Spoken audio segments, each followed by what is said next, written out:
The Dallas Mavericks have made history as tonight we defeat the Los Angeles Clippers 114-101 in Game 6 at home in Dallas, and we got it done in amazing fashion. There's a lot that we got to unpack in this video, guys. I'm going to try not to make the video too long, but I want to make sure I touch on every single thing that happened, not just in this game, but in the entire series, between Luka Doncic fighting through injury and a sickness, from Kyrie doing his absolute best as holding it down as our closer, from PJ Washington playing defense, knocking down threes, Daniel Gafford turning around this game. We're going to break down everything that happened in this game and more. But how's it going, guys? My name is Marcel Martin. This is Mavs Digest, bringing you the latest news on everything Mavericks related. And before we get started with today's video, man, 52.8% of you guys watching are not subscribed. The number has gone down drastically since we started this channel a few months ago, but if you want to make sure you're up to date on everything Mavericks related with our live streams, the giveaways, and the news vids, make sure you subscribe so you don't miss out on a single thing that we do. But man, we did it. I mean, not me, but we still did it. We finally defeated the Los Angeles Clippers. Third time's a charm, right? A lot of people were saying this is like Michael Jordan trying to get over the Detroit Pistons, so then he could go on to win 6 championships. Well, if history is our greatest teacher, maybe this is finally the start of the Luka Doncic winning era where we finally get to make those trips to the finals. Now, I don't want to get too far ahead of myself. It's just the first round. There's a lot of things that we can talk about of why we won or how we won, but it doesn't matter. This team is amazing from all of our starters to all of our bench guys. Everybody contributed. Something that I haven't seen since our championship run. This is our best team since 2011. I'm willing to argue that with anybody. This Mavericks team has done just amazing things, and I'm not trying to make this all about Luka, but to know that Luka Doncic has had to fight the Clippers 2 other occasions and just fell short each and every time. It's got to make him feel great to know that he has a team that is willing to fight, to play, and not give up on his behalf, knowing what it's like to go up against the Clippers as Luka Doncic has over the last few seasons, and to help him and the team get over that hump. It's got to feel great. I mean, we saw what Luka said after Game 4. I feel like I'm letting Kyrie down. And how did he respond? Dropping 30 bombs in Game 5. Dropping a magnificent performance in Game 6. I mean, the team responds exactly the way you want them to. After Game 1, we lost. It was bad. How did he respond? We win 2 straight. You lose in Game 4. How do you respond? You win 2 straight. This team is built to fight. This team is built to win, and that's what we're going to keep doing. But before I get too far ahead of myself, let's go ahead and look at the box score, why don't we, right? For the Dallas Mavericks, PJ Washington had 14 points, 2 steals, 2 assists, 5 rebounds. He was 4 of 8 from the 3. Derrick Jones Jr., flight 55, 6 points, 1 block, 2 assists, 5 rebounds. He was 0-1 from 3, but he was still very good with that lockdown defense on Paul George all series long. Daniel Gafford, I know we call him the slumlord. I know we call him the landlord, but I'm upgrading him to the slumlord because he finally came through tonight. Had 13 points, 6 rebounds with 4 being offensive rebounds. He was a magnificent, his best game all series. Kyrie Irving, you may call him Uncle Drew. You may call him fourth quarter Kai. Nah, he also got to upgrade. He's second half Kai. He don't just cook in the fourth because he was cooking in the third. He only had 2 points in the first half, but he finished with 30 points with 2 blocks, 2 steals, 4 assists, 6 rebounds, and was 5 of 9 from 3, which is just crazy. And Luka Doncic dealing with the unknown sickness where he's got the sniffles, he can barely breathe, and also with a right knee sprain, had 28 points, had 1 block, 1 steal, 13 assists, and 7 rebounds. He was 1 of 10 from 3, and yeah, the 3 ball ain't falling, but he was still able to get it done. Maxi Kleber off the bench. He left early in the game because of a weird foul from Amir Coffey that had him falling on his side. I think he has like a right shoulder sprain. Prayers up to Maxi. Hope he recovers fine because we're definitely going to need him in the next round. But he had 4 points, 1 rebound, and he was 1 of 3 from 3. Dwight Powell had nothing in garbage time. Derrick Lively, the rookie. 2 live crew. Derrick Lively had 10 points, 1 steal, 3 assists, 9 rebounds with 5 being offensive rebounds. He was huge. Josh Hustleman Green, got to put respect on that man's name, had 7 points, 1 assist, 4 rebounds with 3 being offensive rebounds, and he was 1 of 3 from 3. Dante Exum, he's been struggling all series, but hey, he was a +7 in the plus-minus box, right? He had 2 points, 1 assist, 1 rebound. I'm fine with that. AJ Lawson, Jaden Hardy, they were only there for a little bit in garbage time, but man, this Dallas Mavericks team is amazing. They played great Tonight, it was just amazing. I've said it many times before. A team like the Mavericks, who when they play their best brand of basketball, you can't beat them. We lost in games 1 and 4 because we weren't playing our best. Where both times we were down by a whole lot. And how do we respond?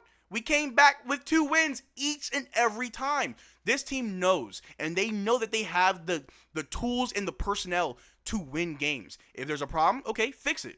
We can do that. We have the tools. We don't have to go out and trade for players. We don't have to go out and sign guys and get rid of staff and hire new staff. No. In-house right now, we have the tools to win. I want to say that we can win it all. I want to say we can run to the finals. As a fan, in my heart, that's what I believe. I understand we got to stay humble, take it one game at a time, one series at a time. But dang it, I don't want to brag right now because the Dallas Mavericks are here. We're ready to go. But again, before I get too ahead of myself, let's go take a look at the Los Angeles Clippers, or the Flippers, as some of you guys have been calling them. PJ Tucker gave you 8 points, 2 rebounds. Good for him. Paul George, 18 points, 1 block, 1 steal, 5 assists, 11 rebounds. Zubac had 17 points, 1 assist, 11 rebounds. James Harden had 16 points, 1 block, 2 steals, 13 assists, and 7 rebounds. Terrence Mann had 14 points, 3 assists, 6 rebounds. Off the bench, Mason Plumlee gave you a jack squat, but 1 foul. Russell Westbrook had 6 points with 1 steal, 1 assist, and 1 rebound. Bones Highland was sitting there in garbage time with nothing to show for it. Amir Coffey, the man who fouled our boy Maxey, had only 2 points, 2 rebounds, and 1 offensive rebound. That's good. Good for you, I guess. Brandon Boston Jr. did nothing in garbage time. Norman Powell, off the bench in 36 minutes, was their highest scorer. Also had the highest plus-minus with a +6, had 20 points, 4 rebounds. He was 2 of 6 from 3, 6 of 14 from the floor. And Kobe Brown did nothing. Daniel Tice didn't play. But if you look down at the bottom, they were 8 of 31 from 3, 25%. And we've said it many times. After game 1, they shot, 50% from 3? Game 4, they shot like 60%. You're not going to do that every time. It's not going to happen. They wanted to force their threes. Go ahead, force them. We're going to get the rebound, go the other way. And that's what happened. But guys, this team is amazing. Between Kyrie Irving being our closer in the second half to help out whenever Luka's gassed. Amazing. Luka Doncic is doing all the things throughout the game as our number 1 guy, as our superstar Luka, as our MVP, doing what he needs to do. Derrick Jones Jr. playing amazing defense all series long. Correct me if I'm wrong. Somebody fact check me on this, but I swear I heard somebody say that Derrick Jones Jr. averaged 2 blocks a game for this series. Something that no player has ever done. I could be wrong. Let me know if I am wrong or if I'm right. But if I'm right, I've said it many times, we need to throw the bag at Derrick Jones Jr. He was a steal for us. He is exactly what this team is missing. He was great tonight. The whole series, really. PJ Washington, who we know his defense is amazing, but when his offense finds itself, it's hard to beat this team. Maxey was doing well. Josh Green was doing well. Everybody. Jason Kidd, who I think we need to give more credit for. The things that you want him to do, it's very frustrating when he doesn't do them. But the things that he does right, we got to give him his flowers for. Because for him to trust that Luka and Kyrie can be the coach on the court, so he can be the coach off the court, that's trust, man. That's trust. Trust the coach, trust the players. And what happens? You win in 6. Again, we finally got over that obstacle, that hurdle that's been just nagging us over the last few years. We're done. And I know we don't want to get ahead of ourselves, but I'd argue that after this series is now over, we may play better against the Thunder because that mental block is now gone. This team is energized. They are loving it, and they are ready to win. I said it before. They don't want to go to war with us because this is what war looks like. You lose in 6 and in great fashion. It's amazing. Clippers to Cancun, man. Flights are there. They're ready for you. DFW's right around the corner. It's not that far from the American Airlines Center. Go ahead. Get ready. I hope your bags are packed. But we got some other stuff that we want to talk about right here. Kyrie is undefeated in closeout games. I just wanted to plug that in there right now. I think Kyrie, he's 13-0 in closeout games. That is huge for us. To have a good luck charm like Kyrie, who comes alive in the second half. He ain't no fourth quarter Kyrie. He's second half Kai. He is amazing for us. And I hope he continues to just show everybody that doubted him, that had anything negative to say about him, you are wrong. You don't know basketball. You don't know Kyrie Irving. You don't know what's in his heart. He's a hooper, a champion, a baller, and most importantly, ladies and gentlemen, he is a Dallas Maverick. And he ain't going nowhere. I would put my life saving on it. He's going to retire a Dallas Maverick. We're going to put a statue of him and Luka. It's going to happen. I may be getting ahead of myself. I don't care. Kyrie Irving, thank you. From all Dallas Mavericks fans, thank you. I'm tired of the discourse between Luka and Kyrie fans. Hey, bro, I'm a Mavericks fan. And if you wear that jersey with pride and you try your best, I got love for you. And Kyrie, I got nothing but love for you, man. But another thing we're going to want to look at right here, PJ Washington said Jason Kidd's message at halftime when the game was tied was to stay focused and force him to take tough twos. And that's what happened right out the gate. Right as third quarter started, we were hitting our shots. It was amazing. Finally, we were able to find our defense after it kind of fell apart in the second quarter.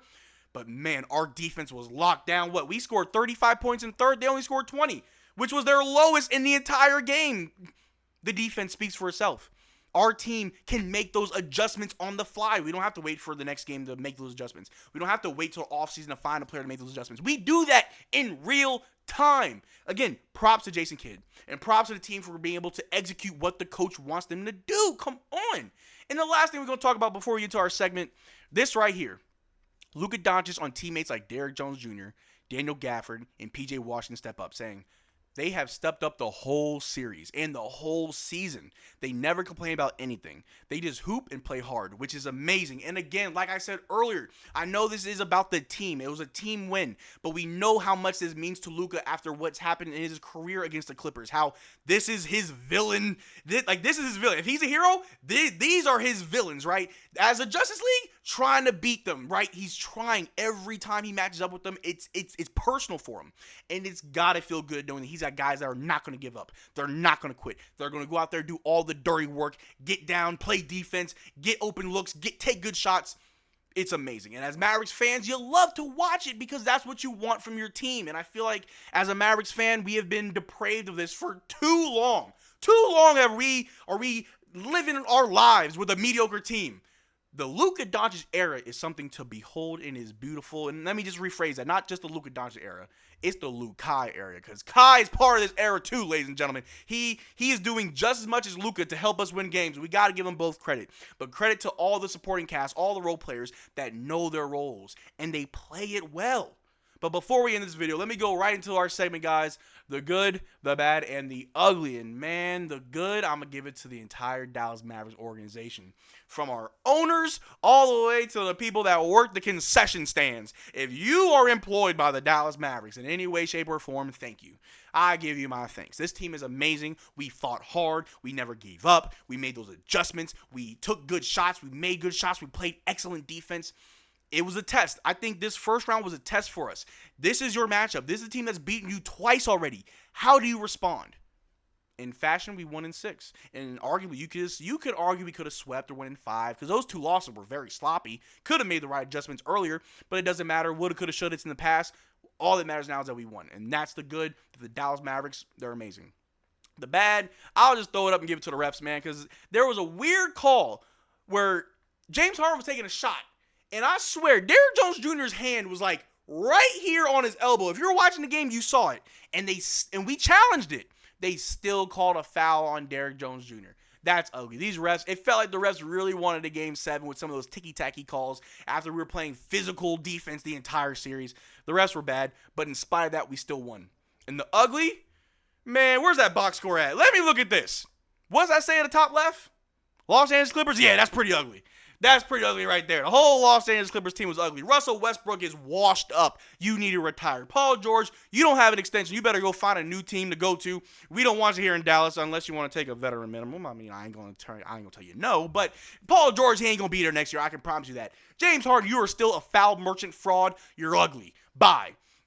What more needs to be said? Kawhi Leonard, I don't know what to tell you, you little robot. Go get an oil change or something. Your team needs you. They're dying out here. So the ugly goes to the Los Angeles Clippers. But guys, it's something to be proud of. As a Mavericks fans, we got to stand up with our chests out, head held high, and just be happy that we are here to witness history in the making as this Dallas Mavericks team who went through so many changes over this entire season, who got a rookie in Derrick Lively, who is producing for us right now. We don't have to wait for Derrick Lively to get ready. He's ready right now. We got Derrick Jones Jr., PJ Washington, Daniel Gafford. First time with the team. Impact. We trade away some players. Still, we rise. This team has transformed in the matter of 82 games into a real contender. And that's something to be happy about, and that's something to be proud of. And I just want to throw this up right here, man. The Clippers going to have the claw. I'm sipping on a nice, cold, white claw. Luka Doncic, pure clamp God, because this defense has been amazing. And not only do I want to throw that up here, the man has ascended the mortal realm. Enter Supreme Kai. I just want to throw those 2 graphics up. I feel like I haven't used them enough. But the last thing I am going to leave you with is this. And to the rest of you, the non-believers, the underachievers, the tweet and deleters, you guys make me sick to my stomachs, fam. Honestly, if you guys want to look in my eyes, you guys want to do something? That's what I thought. We ain't forget what y'all said about the Dallas Mavericks, nor will we ever forget. And as we make our run to the finals, on our road to the finals, we ain't gonna forget about what the naysayers had to say, or all those haters had to say about us. If you know ball, then you know what this Dallas Mavericks team can do. But it's late, man. I got to get my beauty rest. We're going to go live probably Sunday. I'm going to put out some information. We're going to go live Sunday to do a pre-series live stream where we talk about the Thunder, see how well we match up, and really put our eyes on this team, on the Mavericks and the Thunder, and try to figure things out, right? But anyway, man, that's all I got for you guys today. Make sure you check out our Twitter and Discord. Links in the description below. Consider becoming a channel member. We are doing another giveaway. It'll be another jersey giveaway in June. So if you want to be in the giveaway, all you have to do is become a channel member. Until next time, y'all guys, take care, man. Peace.